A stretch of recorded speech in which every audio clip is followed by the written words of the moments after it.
स्वागत आप सभी का ब्रेकिंग न्यूज चैनल में एक बार फिर से। तो आइए जानते हैं देश दुनिया की तमाम बड़ी खबरों को। पर उससे पहले आपसे निवेदन है कि आप इस वीडियो को लाइक कर दें, शेयर कर दें ताकि हमारा हौसला बढ़ता रहे। देश में कोरोना संक्रमित मरीजों का आंकड़ा 28,160 पहुंचा। अब तक 890 की मौत। जी आपको बता दें कि देश और दुनिया में कोरोना के केस लगातार बढ़ते ही जा रहे हैं।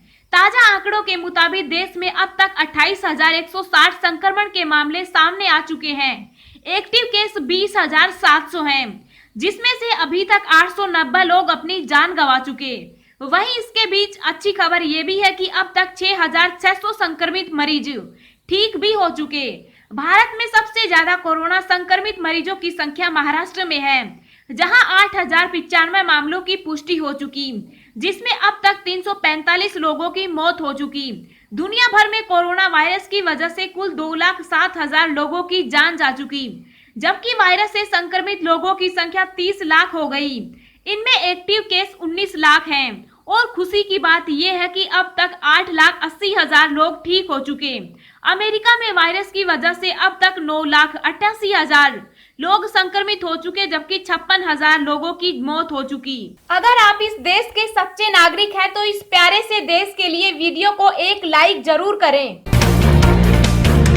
दिल्ली में कोरोना के 293 नए मामले, 2,938 के पार पहुंची मरीजों की संख्या। जी आपको बता दें कि दिल्ली में कोरोना संक्रमण के मामले तेजी से बढ़ रहे हैं। राजधानी में 293 नए मामले सामने आए हैं। इसके साथ ही दिल्ली में कोरोना पीड़ित मरीजों की संख्या बढ़कर 2,938 हो गई। कोरोना से अब तक 55 लोगों की जान जा चुकी। दिल्ली सरकार के अनुसार पिछले 24 घंटों में 8 लोग ठीक हुए। अब तक 877 लोग ठीक हो चुके। पिछले 24 घंटों में कोरोना से किसी की मौत नहीं हुई। दिल्ली में कोरोना के एक्टिव मरीजों की संख्या 1,990 हो गई। कोरोना से जंग लड़ रहे डॉक्टर और स्वास्थ्य कर्मी भी लगातार इसके संक्रमण की चपेट में आ रहे हैं। दिल्ली के बड़े अस्पतालों में ही कार्यरत करीब 33 डॉक्टर और 84 स्वास्थ्य कर्मी अब तक संक्रमित हो चुके हैं। राजस्थान के 28 जिलों में कोरोना संक्रमण, 24 घंटों में 102 नए पॉजिटिव। जी आपको बता दें कि राजस्थान में संक्रमण के हालात बिगड़ते ही जा रहे हैं। राजस्थान के 28 जिलों में कोरोना संक्रमण पहुंच चुका। पिछले 24 घंटों में 102 नए पॉजिटिव केस आए हैं। 24 घंटे में संक्रमण से 7 लोगों की मौत हुई। यह एक दिन में प्रदेश में हुई मौत का सबसे बड़ा आंकड़ा है। इसमें जयपुर और जोधपुर में 3-3 की जान गई।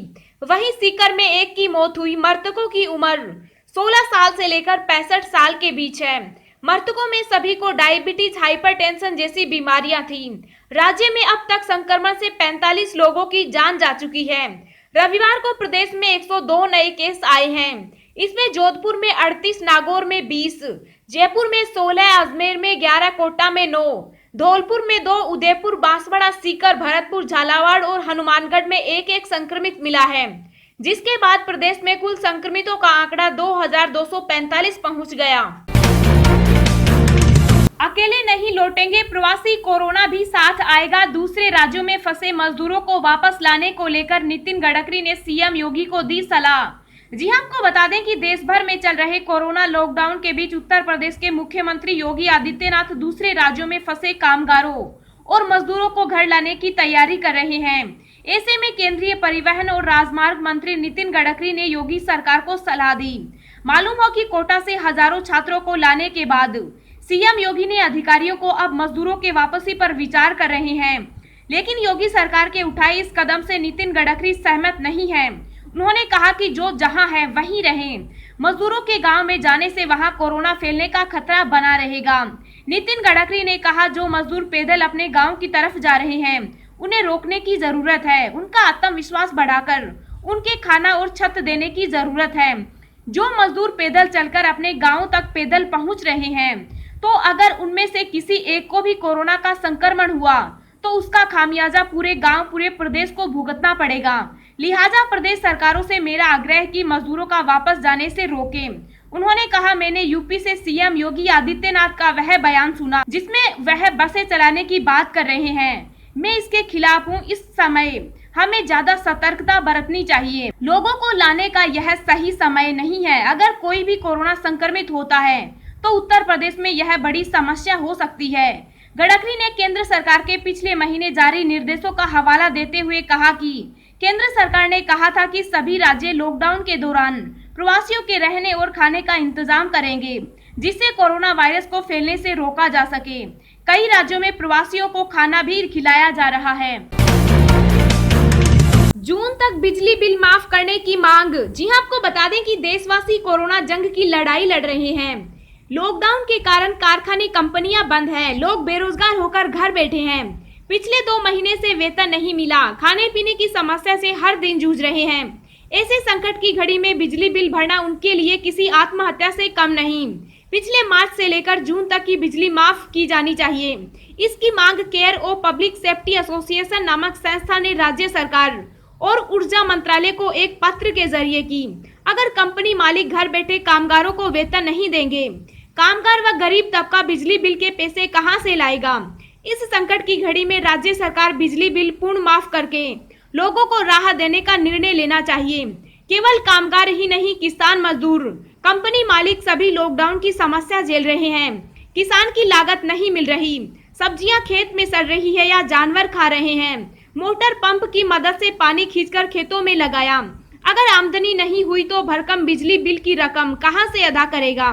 इस समस्या पर सरकार गंभीरता से विचार करना चाहिए और बिजली बिल तत्काल माफी का निर्णय लेना चाहिए। कोरोना पर WHO की नई चेतावनी। वायरस फिर लौटकर नहीं आएगा, इसके सबूत नहीं। जी हां, आपको बता दें कि दुनिया भर में कोरोना वायरस ने कोहरा मचा रखा है। वायरस कब खत्म होगा, इसके बारे में फिलहाल किसी के पास कोई जवाब नहीं है। वहीं स्वास्थ्य संगठन इस वायरस को लेकर अब नए अलर्ट जारी कर रहा है। WHO ने नया दावा किया है कि इस बात के कोई सबूत नहीं है कि ठीक हुए लोग फिर बीमार नहीं हो सकते। यानी यह नहीं कहा जा सकता कि कोरोना ठीक हुए लोगों में लौटकर नहीं आए। दुनिया भर में कोरोना से करीब 6 लाख लोग संक्रमित हैं। ऐसे में WHO का यह दावा परेशान करने वाला है।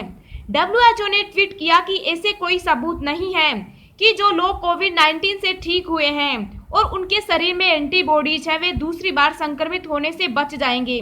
बता दें कि इससे पहले WHO चीफ ने दावा किया था कि कोरोना अभी अपना और भयंकर रूप दिखाने वाला है और यह हमारे साथ लंबे समय तक रहेगा।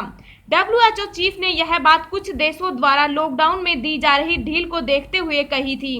WHO ने दुनिया भर में सरकारों को आगाह करते हुए कहा था कि ठीक हो गए लोगों को वे इम्यूनिटी पासपोर्ट और रिस्क फ्री सर्टिफिकेट न बांटें, क्योंकि वह पूरी तरह से सुरक्षित हैं, इसकी कोई गारंटी नहीं है। अब हम आपको अगले 24 घंटों के संभावित मौसम पूर्वानुमान के बारे में बता रहे हैं। अगले 24 घंटों के दौरान गंगीय पश्चिम बंगाल, ओडिशा, झारखंड, उत्तराखंड, तटीय आंध्र प्रदेश और उत्तरी तटीय तमिलनाडु के कुछ हिस्सों में मध्यम से भारी बारिश होने के आसार हैं। पूर्वोत्तर भारत, बिहार के कुछ हिस्सों, उत्तरी छत्तीसगढ़, पंजाब, हरियाणा और हिमाचल प्रदेश के कुछ हिस्सों में हल्की से मध्यम बारिश के साथ 1-2 स्थानों पर भारी वर्षा हो सकती है। जम्मू कश्मीर, लद्दाख, दिल्ली, उत्तर प्रदेश, केरल, आंतरिक तमिलनाडु और दक्षिणी कर्नाटक में हल्की से मध्यम बौछारें गिर सकती हैं। राजस्थान के कुछ भागों में धूल भरी आंधी के साथ छिटपुट बारिश की भी संभावना है।